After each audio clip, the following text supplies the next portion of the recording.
Rowling followed his gaze and found the ghost nun at the end of the corridor. Rowling followed him to the study.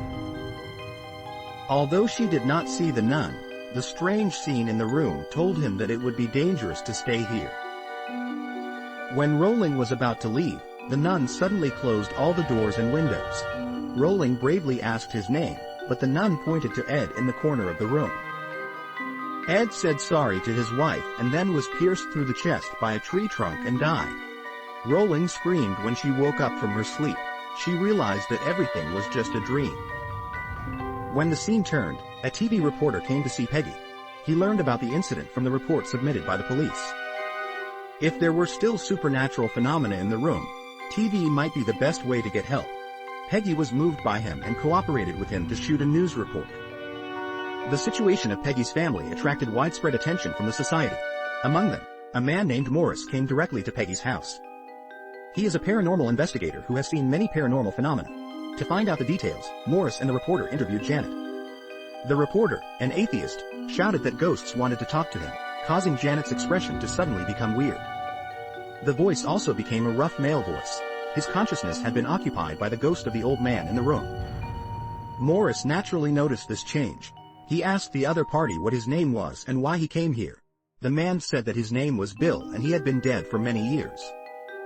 This was his home, and Peggy and his 4 children were intruders. He stayed here just to hear their screams. After that, the man left Janet's body. At night, the family lived in the neighbor's house. They thought that as long as they didn't go home, the ghost would come. The ghost will no longer haunt them. Little do they know that the nightmare is approaching them step by step. The picture arrives at Peggy's house. The youngest son's music box suddenly starts playing. The music box has a camel guard pattern. But in a blink of an eye, the camel guard disappears from it. On the other side, the whole family fell into a deep sleep. However, the youngest son accidentally heard a bell. However, he came to the living room curiously and found that the dog at home was staring out the window blankly. Just as the youngest son opened the door, suddenly, the dog seemed to be possessed and turned into a tall camel guard.